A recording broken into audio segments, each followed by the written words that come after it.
నమస్తే welcome to TV 36 news. ఇక్కడ details చూస్తే కర్నూలులో తాజాగా ఓ షాకింగ్ ఘటన వెలుగులోకి వచ్చింది. స్కానింగ్ ఎక్స్రే కోసం స్టేట్ కోవిడ్ ఆసుపత్రి సిబ్బంది కరోనా రోగిని బయటకు పంపేశారంటూ సోషల్ మీడియాలో వీడియో వైరల్ అయింది. ఎలాంటి జాగ్రత్తలు లేకుండా రోగిని బయటికి వదిలేశారు. దీంతో నడి రోడ్డుపై రోగిని స్ట్రెచర్ పై బంధువుల పరీక్షలకు తీసుకెళ్లారు. ఈ సందర్భంగా ఓ వ్యక్తి రోడ్డుపై వెళ్తున్న వ్యక్తిని ప్రశ్నించగా సాయానికి ఎవరూ రాలేదని చెప్పారు. అయితే వాస్తవానికి ఆయన కరోనా రోగి కాదని అక్కడి అధికారులు చెప్పారు. ఆయన ఇటీవలే యాక్సిడెంట్ కాగా ఇక్కడికి వచ్చినట్లు చెప్పారు. అయితే సిటీ స్కానింగ్ చేయాలని అధికారులు చెప్పగా డాక్టర్లకు చెప్పకుండా కుటుంబ సభ్యులు తీసుకెళ్లిపోయినట్లు తెలిపారు. కానీ ఈ వీడియోను పలువురు వైరల్ చేస్తున్నారు. కరోనా రోగిని ఇలా ఎలా వదిలేశారని ప్రశ్నిస్తున్నారు. అయితే వాస్తవం మాత్రం వేరేగా ఉంది. ఎవరు మీరు? ఏం మీరు దెబ్బకపోతున్నారు? ఎవరు వస్తలేరు సార్. ఏంటి ఎక్కడ తీసుకుపోతున్నారు? ఎక్స్రే వాళ్ళ హాస్పిటల్ వాళ్ళు ఎవరు రాలేదా? ఎవరు రాలేదు సార్. అడిగినారా మీరు? మేము అడగలేదు సార్. మేము అడగలేదు.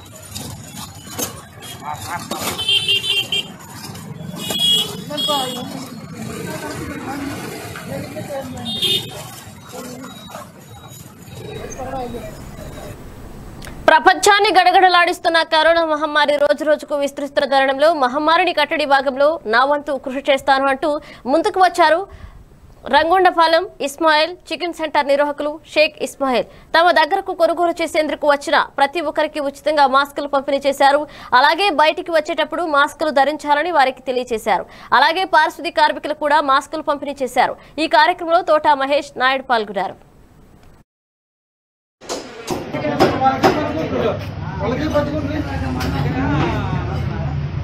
ప్రకాశం జిల్లా ఎర్రగొండపాలెం. నా పేరు షేక్ ఇస్మాయిల్.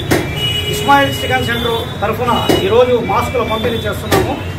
కరోనా విపత్కర పరిస్థితుల్లో ప్రతి ఒక్కరూ మాస్కులు ధరించాలి అన్న రాష్ట్ర ప్రభుత్వం ఆదేశాల మేరకు ఈరోజు మేము మాస్కులు పంపిణీ చేస్తున్నాము.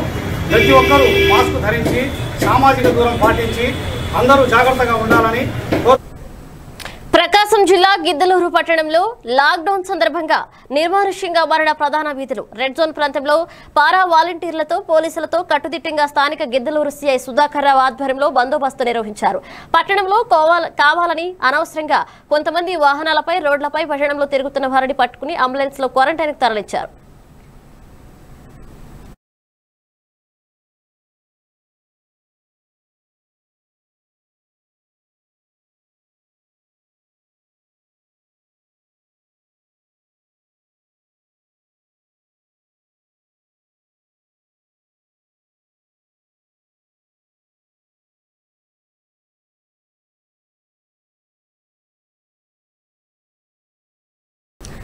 తూర్పు గోదావరి జిల్లా మండపేట నియోజకవర్గం రాయవరంలో కరోనా కోరల్లో గ్రామ ప్రజలు ఉన్నారని ప్రజలు ఆందోళన వ్యక్తం చేస్తున్నారు. గ్రామంలో ఇప్పటికీ 8 కంటోన్మెంట్ జోన్లు అధికారులు ఏర్పాటు చేశారు. ఈ కంటోన్మెంట్ జోన్లలో ఉన్న ప్రజలకు నిత్యావసర సరుకులు పంపిణీ చేయడానికి ప్రజలు ఎవరూ బయటికి రాకుండా చూడడానికి గ్రామ వాలంటీర్లను ఏర్పాటు చేశారు. కానీ కొన్ని కంటోన్మెంట్ జోన్లలో కనీస వస్తువులు కూడా లేకపోవడంతో ఆ కంటోన్మెంట్ జోన్లో ఉన్న ప్రజలు బయటికి వచ్చి నిత్యావసర సరుకులు కొనుగోలు చేయాల్సి వస్తుంది. రెడ్ జోన్లో ఉన్న ప్రతి కుటుంబానికి ప్రభుత్వం ఏర్పాటు చేసిన గ్రామ వాలంటీర్ల ద్వారా నిత్యావసర సరుకులు పంపిణీ చేయాలని, అలాగే రెడ్ జోన్లో పనిచేస్తున్న సిబ్బందికి కనీస భద్రతా సౌకర్యాలు కల్పించాలని ప్రజలు కోరుతున్నారు.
ఆదేశాల మేరకు జిల్లా అంతటా కర్ఫ్యూ అమల్లో ఉన్నందున తూర్పుగోదావరి జిల్లా ముమ్మిడివరం నియోజకవర్గంలో మందుల షాపులో మినహా వాణిజ్య వ్యాపార సంస్థలు మూతపడ్డాయి.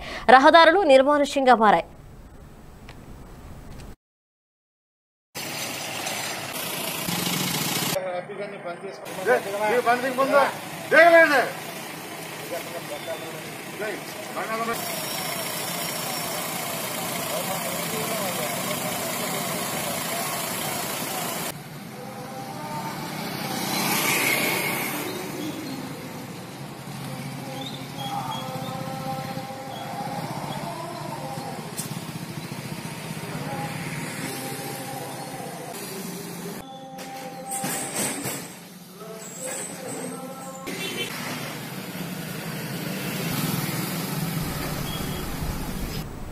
తూర్పుగోదావరి జిల్లా సామర్లకోట రైల్వే స్టేషన్ బయట ఏటీఎం వద్ద డ్రైనేజీ పూడిక తీస్తుండగా ఏటీఎం గోడ కూలి మామిడి యేసు కార్మికుడు మృతి చెందాడు. పోలీసులకు సమాచారం ఇవ్వడంతో ఎస్ఐ సుమంత్ సంఘటనా స్థలానికి చేరుకునే మృతదేహాన్ని పరిశీలించి కేసు నమోదు చేసి దర్యాప్తు చేస్తున్నారు.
కరోనా వైరస్ వేగంగా ప్రబలుతున్న నేపథ్యంలో జిల్లా కలెక్టర్ల ఆదేశాల మేరకు తూర్పుగోదావరి జిల్లాలో 24 గంటల పాటు కర్ఫ్యూ విధించారు.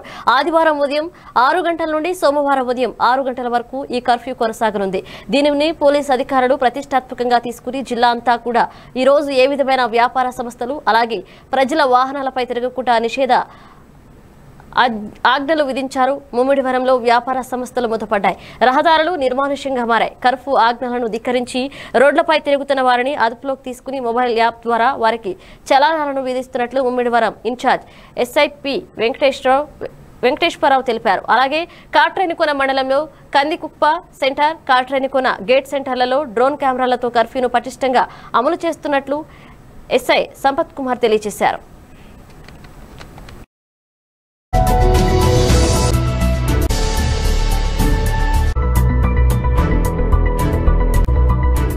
తూర్పుగోదావరి జిల్లా కలెక్టర్ గారి ఆదేశాలను అనుసరించి ఈరోజు ఉదయం 6 గంటల నుంచి రేపు ఉదయం 6 గంటల వరకు మొత్తం జిల్లా వ్యాప్తంగా కర్ఫ్యూ విధించడం జరిగింది. ఈ కరోనా ఉధృతమవుతున్న నేపథ్యంలో ముమ్మిడివరం మండలంలో కూడా ఈ కర్ఫ్యూ బందోబస్తును ఆర్గనైజ్ చేయడం జరుగుతుంది. దీనిలో భాగంగా మేము ముమ్మిడివరం మండలంలో ప్రత్యేకంగా పికెట్లు ఏర్పాటు చేయడం జరిగింది. అదేవిధంగా ఉదయం నుంచే ఈ షాపులన్నీ కూడా క్లోజ్ చేయడం జరిగింది. వీళ్ళకి ముందుగానే ఆటో ద్వారా పబ్లిక్ అడ్రసింగ్ సిస్టమ్ ద్వారా ప్రతి ఒక్కరికి కూడా కర్ఫ్యూ గురించి తెలియజేయడం కూడా జరిగింది. ఇప్పుడు ఈ ముమ్మిడివరం మార్కెట్ సెంటర్లో కూడా ఈ రోడ్డు మీద వెహికల్ చెకింగ్ చేస్తూ అనవసరంగా ఎవరైనా పబ్లిక్ తిరిగితే అటువంటి వారిని అదుపులో తీసుకుని వారిపైన కేసులు నమోదు చేయడం కూడా జరుగుతూ ఉంది. ప్రతి ఒక్కరూ కూడా మీ ఇళ్లలో ఉండి పోలీసు వారికి సహకరిస్తూ ఈ కర్ఫ్యూని విజయవంతం చేసి కరోనాను నివారించవలసిందిగా కోరుతున్నాం.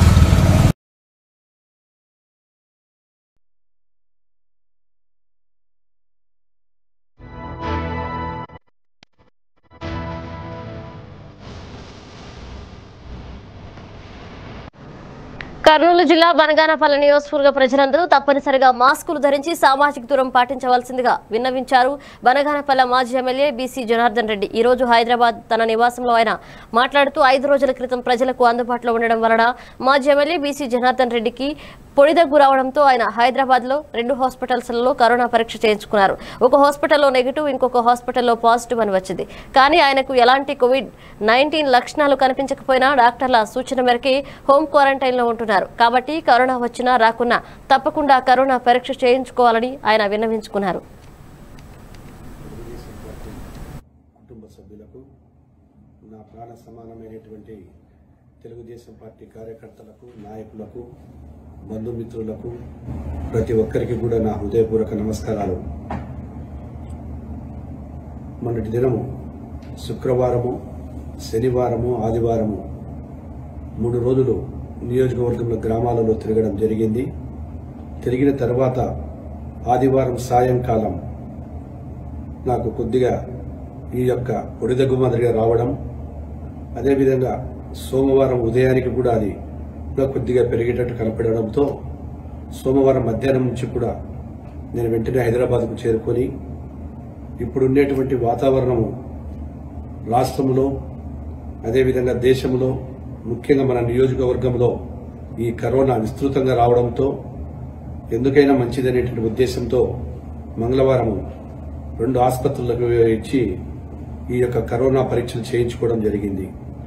2 ఆసుపత్రులలో కూడా ఒక ఆసుపత్రిలో మాత్రము నెగిటివ్, ఇంకొక దానిలో పాజిటివ్ రావడం జరిగింది.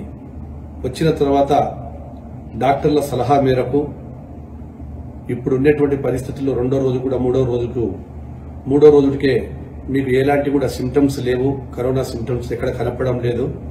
అయినా ఒక చోట పాజిటివ్, ఇంకొక చోట నెగిటివ్ 2 రిపోర్ట్లు వచ్చినాయి. కాబట్టి మీరు వైద్యులుగా చెప్పినటువంటి సూచనల ప్రకారము హైదరాబాద్లోనే హోమ్ క్వారంటైన్లో మా హైదరాబాద్లో ఉండిపోవడం జరిగింది. దీని మూలంగా మీకు అందరికీ ఒక మనవి చేయదలుచుకున్నాను.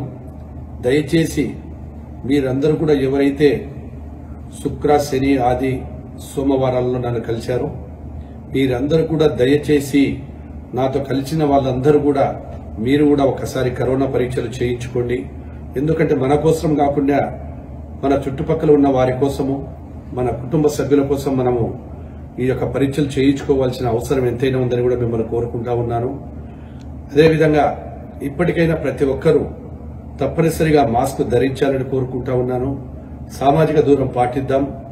ఎల్లవేళలా కూడా మనము అప్రమత్తంగా ఉండకుంటే ఈ యొక్క కరోనా మహమ్మారి నుంచి ఎంతో మందికి కుటుంబాలకు నష్టం జరిగేటువంటి పరిస్థితులలో ప్రతి ఒక్కరము కూడా అప్రమత్తంగా ఉండాలని చెప్పి, అప్రమత్తంగా ఉంటారని చెప్పి, మీ అందరూ కూడా నేను చేస్తున్నటువంటి ఈ యొక్క విజ్ఞప్తిని స్వీకరిస్తారని చెప్పి, నాకు ఇప్పుడు ఎలాంటి కరోనా సిమ్టమ్స్ లేవు. కాబట్టి అభిమానులు, కార్యకర్తలు ప్రతి ఒక్కరూ కూడా ఎలాంటి ఆందోళన చెందవలసిన అవసరం లేదు. నేను చాలా ఆరోగ్యంగా ఉన్నాను. అదేవిధంగా ఈ యొక్క కరోనా గురించి తెలుసుకోవాలని చెప్పి ఫోన్లు దయచేసి చేయొద్దు. ఏదైనా మీకు అత్యవసరమైనటువంటి పనులు ఉంటే ఖచ్చితంగా కూడా ఫోన్లు చేయండి. ఫోన్లకు అవైలబిలిటీలో ఉన్నాను నేను. కాబట్టి Nandyal Masaldar women empowerment of society and workwell association ఆధ్వర్యంలో స్థానిక ఫరూక్ నగర్ లో బీద నూతన వధువుకు పెళ్లి కానుకగా డబుల్ కట్ మంచం విరాళంగా ఇచ్చారు. Masaldar women empowerment society Nandyal branch head office లో శ్రీ షేక్ అబ్దుల్లా సెక్రటరీ చేతుల మీదుగా సొసైటీ అండ్ ఆర్క్వెల్ వారు ఉచితంగా బీద వధువుకు 15,000 రూపాయల విలువ గల టేకు మంచం, స్లీప్ వెల్ బెడ్ అందజేశారు. ఈ కార్యక్రమంలో మస్తాన్ ఖాన్, బిలాల్, అసీఫ్, ఇలియాజ్, శేఖర్, షేక్ ఫరూక్, ఇనూప్ తదితరులు పాల్గొనడం జరిగింది.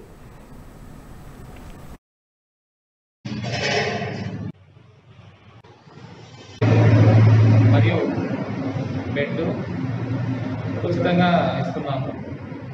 ఈ లాక్డౌన్ టైంలో ఇది దాదాపుగా 10,000 రూపాయలు మా సంస్థ ద్వారా ఉచితంగా ఇవ్వబడుతుంది. అలానే ఎవరైనా ఉంటే వాళ్ళు మమ్మల్ని సంప్రదిస్తే ఇక్కడ మన ఫౌండర్ గారు ఎస్ఎండి ఫారూక్ గారు ఉంటారు. ఆయన అలానే ఆర్క్ వెల్డర్స్ అసోసియేషన్ అబ్దుల్ గారు ఉంటారు. నేను డైరెక్టర్గా ఉంటాను దీంట్లో. మన ముగ్గురులో ఎవరికి సంప్రదించినా కూడా మేము సాయం చేయడానికి ముందుకున్నాము. ఇలాంటి మత సంబంధం లేకుండా అందరికీ మా సంస్థ ద్వారా సాయం చేయడానికి ముందు కూడా మేము చేయడానికి ఇలాంటి కార్యక్రమాల్లో మీరందరూ మాకు చేస్తామని తెలియపరుస్తున్నాము. అలానే ఈ పెళ్లి మరునాడులోని పేద కుటుంబానికి అందజేస్తున్నాము. మరి మాస్టర్ మరి యూనిటీ ద్వారా ఫారూక్ నగర్లోని ఒక పేద కుటుంబానికి వారు ఎంతో పెద్ద హృదయంతో వాళ్ళందరూ కలిసి ఏకంగా ఒక డబల్ కార్డ్ మంచాన్ని బెడ్ను మొత్తం కూడా ఒక 10,000 రూపాయల అమౌంట్ గల ఖరీదు గల ఈ యొక్క ఐదాన్ని వారికి వివాహానికి ఇవ్వడం జరుగుతూ ఉంది. ఇంకా ఎవరైనా సమర్పించుకోవాలనుకుంటే ఇవ్వకపోవడం చాలా దౌర్భాగ్య పరిస్థితి ఉంది ఈ రోజుల్లో. అలాంటి సమయంలో ఒక సొసైటీ వాళ్ళు హాస్పిటల్ సొసైటీ వాళ్ళు ముందుకు వచ్చి ఒక నిరుపేద కుటుంబాన్ని ఆదుకున్నందుకు వాళ్ళకు మేము వెళ్ళేలా ధన్యవాదాలు చెప్పాలి. అట్లనే వెళ్ళిన అసోసియేషన్ వాళ్ళు కూడా లాక్డౌన్ సమయంలో నష్టపోయినారు. అయినా కానీ వాళ్ళు మేము మా నష్టానికి మేము భరించుకుంటూ ఒక నిరుపేద కుటుంబానికి మేము ఇస్తానా మా చేతనంతా అని వాళ్ళ అసోసియేషన్ వాళ్ళు కూడా వాళ్ళు ముందుకు వచ్చి వాళ్ళు ఇవ్వడము జరుగుతుంది. ఎందుకంటే ప్రభుత్వ పథకాలు ఉన్నది కళ్యాణ లక్ష్మి సాధి ముబారక్. చాలా పేదోళ్ళు ఉన్నారు. వాళ్ళు పెళ్లి కానుకలు వస్తుంటే పేదలు కూడా బాగుంటారని మేము. కర్నూలు జిల్లా ఎమ్మిగనూరు పట్టణంలో రోజురోజుకి కరోనా వైరస్ విజృంభిస్తున్న తరుణంలో ఉన్నతాధికారుల ఆదేశాల మేరకు కరోనా పరీక్షలు అధికారులు మరింత వేగం పుంజుకున్నాయి. ఈ రోజు 18వ తేదీ శనివారం రోజు ఉదయం పట్టణంలో 2 మొబైల్ కోవిడ్-19 మినీ బస్సుల ద్వారా కరోనా పరీక్షలు నిర్వహించారు. ఒక వాహనం సోమప్ప కూడలి దగ్గర ఉన్న ఓపెన్ థియేటర్లో, రెండో వాహనం పద్మశాలి కళ్యాణ మండపం దగ్గర ఏర్పాటు చేశారు. ఈ సందర్భంగా కోవిడ్-19 డాక్టర్ యు శ్రీనివాసులు మాట్లాడుతూ ఒక్కో మొబైల్ వాహనం ద్వారా 300 కరోనా పరీక్షలు మాదిరి రెండింటికి కలిపి 600 కరోనా పరీక్షలు చేయాలని నిర్దేశించి ఉన్నామని తెలిపారు. కానీ సర్వర్ సరిగా పనిచేయడం లేదని తెలిపారు. ప్రతి ఒక్కరూ స్వచ్ఛందంగా ముందుకు వచ్చి కరోనా పరీక్షలు చేయించుకోవాలని సూచించారు. అలాగే పాజిటివ్ వచ్చిన వారు ప్రైమరీ మరియు సెకండరీ కాంటాక్ట్లు మొబైలైజ్ ఏఎన్ఎంలు చేస్తారని తెలిపారు. అలాగే ఒక బస్సు వెంకటాపురంకు కూడా తీసుకుని పోయి అక్కడ కరోనా లక్షణాలు ఉన్న వంటి వ్యక్తులకు కరోనా పరీక్షలు నిర్వహిస్తామని తెలిపారు. కూడా ప్రైమరీ అండ్ సెకండరీ తర్వాత కోమార్బిడ్స్ 60 ఏళ్ళు పైబడి ఉన్న వాళ్ళకి ఎవరన్నా స్వచ్ఛందంగా చేసుకుంటా అంటే వాళ్ళకు కూడా మేము ఇక్కడ చేయడం జరుగుతుంది. ముఖ్యంగా ఇది మన ముఖ్యమంత్రి జగన్మోహన్ రెడ్డి గారి family welfare officer commissioner collector గారి ఆధ్వర్యము మరియు మన కమిషనర్ ఆధ్వర్యంలో ఈ క్యాంపు నిర్వహిస్తున్నాము. ఎవరికైతే పాజిటివ్ వస్తుందో వాళ్ళందరూ కూడా హోమ్ ఐసోలేషన్ పెడుతున్నాం. కొంతమందికి సింటమ్స్ ఎక్కువ ఉన్న వాళ్ళకి కర్నూలు కోవిడ్ హాస్పిటల్కి తీసుకొచ్చి షిఫ్ట్ చేస్తున్నాం. ఇక్కడ హోమ్ ఐసోలేషన్ ఉన్న వాళ్ళకి వాలంటీర్లు ఎవ్రీడే వాళ్ళని విజిట్ చేసి వాళ్ళ సమాచారం గురించి ఏఎన్ఎం చెప్తే ఏఎన్ఎం 3 రోజులకు ఒకసారి వాళ్ళు విజిట్ చేసి వాళ్ళ సమాచారం మెడికల్ ఆఫీసర్కి ఇస్తారు. మెడికల్ ఆఫీసర్ వాళ్ళకి డైలీ ట్రీట్మెంట్ ఇవ్వడం జరుగుతుంది. ఆ విధంగా హోమ్ ఐసోలేషన్ ఉన్న వాళ్ళకి ట్రీట్మెంట్ ఇవ్వడం జరుగుతుంది. తర్వాత ఈ పాజిటివ్ కేసులందరికీ కూడా మేము ప్రతి ఒక్కరు కూడా ప్రైమరీ సెకండరీ టెస్టులు కూడా నిర్వహిస్తున్నాము ఈ క్యాంపులో. ఒక బస్సు 300 చేయాలని నిర్ణయించుకున్నాము. కానీ సర్వర్ కొద్దిగా ప్రాబ్లం ఉన్న దానివల్ల కొద్దిగా తగ్గవచ్చు అని అనుకుంటున్నాము. దీని తర్వాత వెంకటాపురం కూడా. కృష్ణా జిల్లా జయగాయపేటలో తెలంగాణ నుండి ఆటోలో తరలిస్తున్న 1270 మద్యం బాటిళ్లను స్వాధీనం చేసుకున్నారు టాస్క్ ఫోర్స్ పోలీసులు. అక్రమ రవాణాదారులు ఎంత తెలివిగా మద్యం అక్రమ రవాణాకు పాల్పడినా ఎక్కడికక్కడ వారి ఆటలకు చిత్తు చేస్తూ భారీగా మద్యం బాటిళ్లను స్వాధీనం చేసుకుంటున్నారు జిల్లా పోలీసులు. జిల్లా ఎస్పీ ఆదేశాల మేరకు ఎక్కడికక్కడ నిఘా వ్యవస్థను పటిష్టపరుస్తూ ఏ ఒక్క వాహనాన్ని వదలకుండా క్షుణ్ణంగా తనిఖీలు నిర్వహిస్తూ అక్రమ రవాణాపై ఉక్కుపాదం మోపుతున్నారు. ఈ క్రమంలో ఈ రోజు జగ్గయ్యపేట పోలీస్ స్టేషన్ పరిధిలోని ముక్త్యాల కాకతీయ సిమెంట్ ఫ్యాక్టరీ పక్కన డొంకరోడ్డు నందు రాబడిన సమాచారం ఆధారంగా టాస్క్ ఫోర్స్ ఎస్ఐ మురళీకృష్ణ సిబ్బందితో కలిసి వాహన తనిఖీలు నిర్వహిస్తున్న క్రమంలో 1270 మద్యం బాటిళ్లను స్వాధీనం చేసుకుని వారిపై కేసు నమోదు చేశారు.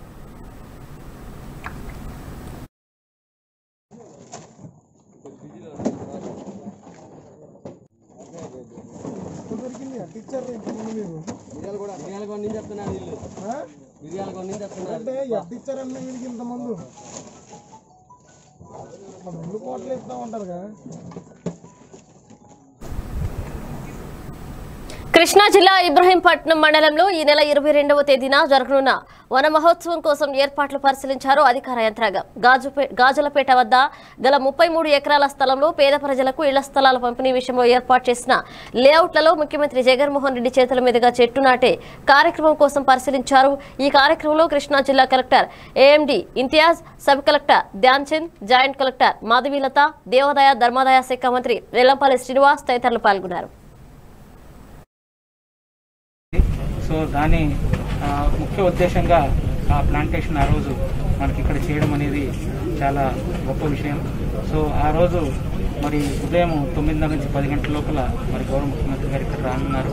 మరి ఇక్కడ ఏ విధమైన అరేంజ్మెంట్స్ చేయాలి అనే దాని మీద ఈరోజు గౌరవ మంత్రివర్యులు, ఎండోమెంట్ మినిస్టర్ గారు, అలాగే కమిషనర్ రఘురామ్ గారు, మనకు స్థానిక ఎమ్మెల్యే గారు, నేను, కమిషనర్ ఆఫ్ పోలీసు, జేసీ గారు, సబ్ కలెక్టర్, ఇతర జిల్లా అధికారులందరం కూడా ఇక్కడికి వచ్చి మరి ఏ విధమైన అరేంజ్మెంట్స్ అరేంజ్ చేస్తే బాగుంటుంది. విజయవాడ ఇక్కడ మన మైలవరం నియోజకవర్గంలో ఇబ్రహీంపట్నంలో ఈ ప్రదేశంలో వనమహోత్సవ కార్యక్రమం చేపట్టాలని చెప్పని నిర్ణయించడం జరిగింది. దాని ఏర్పాట్ల మీద పరిశీలించడానికి జిల్లా కలెక్టర్ గారు, జాయింట్ కలెక్టర్ గారు, సబ్ కలెక్టర్ గారు, అదేవిధంగా స్థానిక ఎమ్మెల్యే గారు, పోలీస్ కమిషనర్ గారు, ఇతర అధికారులు అందరూ కూడా కలిసి ఈరోజు ఈ యొక్క ప్రదేశాన్ని పరిశీలించి ఎటువంటి ఏర్పాటు చేయాలి. ఎందుకంటే ఈరోజు వన మహోత్సవం అనేది చాలా ప్రతిష్టాత్మకంగా ప్రతి ఒక్కళ్ళు కూడా చెట్లు పెంచాలి, పర్యావరణాన్ని కాపాడాలని చెప్పిన ఒక మంచి ఉద్దేశంతో ముఖ్యమంత్రి గారు కూడా దీని కార్యక్రమాన్ని ప్రెస్టేజ్గా చేయడం జరుగుతుంది. దానికి అన్ని రకాల ఏర్పాట్లు ఏదైతే ఇక్కడ పేదలకి హౌసింగ్ ఇవ్వడానికి ఇక్కడ ఏదైతే లేఅవుట్ రెడీ చేశారో అక్కడ ఈ యొక్క వన మహోత్సవం చేసి ఒక మంచి మెసేజ్ ప్రజలకు ఇద్దామని చెప్పిన ఉద్దేశంతో ఈ కార్యక్రమం చేపట్టారు. కాబట్టి ఈ కార్యక్రమం ప్రతి ఒక్కళ్ళు కూడా విజయవంతం చేయాలని చెప్పని 22 తారీఖు నాడు ఉదయం 9 to 10 మైలవరం నియోజకవర్గంలో ఇబ్రహీంపట్నం గ్రామంలో పేదలకు రేపు ఇవ్వబోతున్నటువంటి పట్టాల కార్యక్రమంలో ముఖ్యమంత్రి గారు లాంఛనంగా ప్రారంభిస్తా ఉన్నారు. అది సంతోషకరం. ఎందుకంటే మన పేదలకు ఇక్కడ ఇచ్చే లేఅవుట్ లో వారి చేతులతో ప్లాంటేషన్ చేపిస్తా ఉన్నాం కాబట్టి ఈ లేఅవుట్ ని ఇంకా బాగా అందంగా అన్ని రకాలుగా అభివృద్ది పరచడానికి మనకు అవకాశం ఉంటుంది. తప్పకుండా ఈ కార్యక్రమం విజయవంతం చేయడం కోసం అందరం పనిచేస్తాం. ముఖ్యమంత్రి గారు ముఖ్యమంత్రి అయిన తర్వాత తొలిసారిగా మన నియోజకవర్గంలో అడుగు పెడతా ఉన్నారు కాబట్టి వారి ఘనంగా స్వాగత ఏర్పాట్లు కూడా వన మహోత్సవం సందర్భంగా మనకు అఫారెస్టేషన్ మీద మరి ఎంత ఇంపార్టెన్స్ ఇస్తున్నారు గవర్నమెంట్ అని తెలియజెప్పడానికి, అలాగే మనకు అందరికీ నవరత్నాలు పేదలందరికీ ఇళ్లలో ఎన్నో 30 లక్షల మంది పేదలకు ఇస్తున్న ఈ హౌస్ సైట్స్ లో ఆ లేఅవుట్స్ లో కామన్ ఏరియాస్ లో ప్లాంటేషన్ టేకప్ చేయమని ఇప్పటికే జిల్లా కలెక్టర్లకు. ప్రజా సంక్షేమమే ప్రథమ ధ్యేయమని నరసరావుపేట పార్లమెంట్ సభ్యులు లావు శ్రీకృష్ణదేవరాయలు అన్నారు. నరసరావుపేట పార్లమెంట్ పరిధిలో ఎంపీ తరఫున మంజూరైన సీఎం రిలీఫ్ ఫండ్ చెక్కులను ఎంపీ శ్రీకృష్ణదేవరాయలు లబ్ధిదారులకు అందించారు.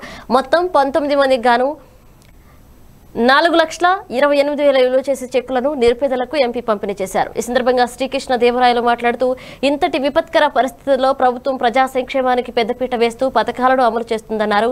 సీఎం జగన్మోహన్ రెడ్డి ప్రజారోగ్యానికి అధిక ప్రాధాన్యత ఇస్తున్నారని అన్నారు. ఈ సొమ్ము నిరుపేదలకు ఈ విపత్కర పరిస్థితుల్లో ఆసరాగా ఉంటుందన్నారు. కరోనా విజృంభిస్తున్న నేపథ్యంలో ప్రజలు అప్రమత్తంగా ఉండి క్షేమంగా ఉండాలని ఎంపీ ఆకాంక్షించారు.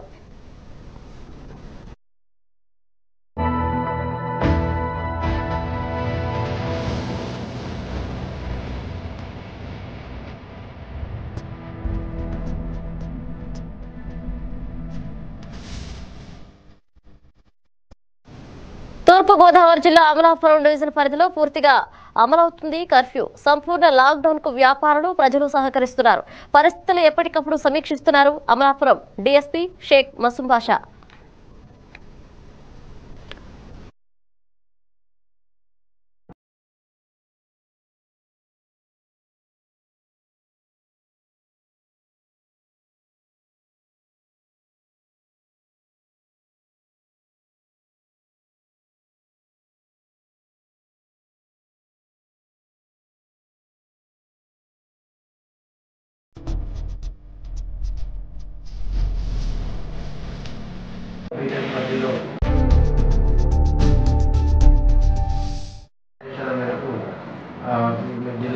కర్ఫ్యూ విధించడం జరిగింది. దీంట్లో మేము అమలాపురం సబ్ డివిజన్ పరిధిలో టోటల్గా కర్ఫ్యూని అమలు చేస్తున్నాము. అన్ని మండలాల్లో అన్ని పోలీస్ స్టేషన్ లిమిట్స్లో కంప్లీట్గా కర్ఫ్యూ కొనసాగుతుంది. ఉదయం 6 నుంచే మాకు ఆఫీసర్స్ అంతా ఎస్ఐలు సిఐలు సిబ్బంది అంతా ఫీల్డ్లో ఉన్నారు. ఓన్లీ ఎసెన్షియల్ ఐటమ్స్ మన అగ్రికల్చర్ ఐటమ్స్, ఆక్వా, ట్రాన్స్పోర్టేషన్ వీటికి తప్ప మిగతా ఎటువంటి వాటికి కూడా ఎవరిని కూడా అనవసరంగా బయటకు వెళ్ళే ప్రసక్తి ఒప్పుకోలేదు. వారికి పదే పదే చెప్తున్నాము, చాలా సార్లు చెప్తున్నాము. అయినప్పటికీ కూడా కొంతమంది అనవసరంగా రోడ్ల మీదకి వస్తున్నారు. అటువంటి వారిని అందరినీ ఆపడం జరుగుతుంది, వారి మీద కేసులు నమోదు చేయడం జరుగుతుంది. ముఖ్యంగా యువత ఎవరైనా అనవసరంగా తిరగడము, బైక్స్ వేసుకొని తిరగడం అటువంటివి చేస్తే వారికి తగిన రీతిలో కౌన్సిలింగ్ ఇచ్చి వారికి కేసెస్ కూడా నమోదు చేయడం జరుగుతుంది. ఈ షాప్స్ ఇవన్నీ క్లోజ్ ఉన్నాయి. రేపు ఉదయం 6 గంటల వరకు ఇది కర్ఫ్యూ కొనసాగుతుంది. అందరూ సహకరించాలి, ప్రజలందరూ సహకరిస్తున్నారు. కొందరి అజాగ్రత్త, కొందరి నిర్లక్ష్యం వల్ల అది అందరికీ వైరస్ వ్యాప్తి జరిగి ప్రమాదం పెరిగే అవకాశం ఉంది. కాబట్టి దయచేసి ప్రజలందరూ దీన్ని అర్థం చేసుకోవాలి. మన మాస్కులు ఖచ్చితంగా ధరించాలి. అదేవిధంగా భౌతిక దూరాన్ని పాటించాలి, శానిటైజర్స్ ఇవన్నీ వాడాలి. మనం ప్రభుత్వం తీసుకునే చర్యలకి సహకరించాలి. ఎవరైనా మాస్క్ లేకుండా బయటకు వచ్చినా, లేకుంటే అనవసరంగా రోడ్డు మీదకి వచ్చినా వారిని ఖచ్చితంగా స్టాప్ చేయడం. ఇవి bulletin updates. Keep watching TV 36 news. నమస్కారం.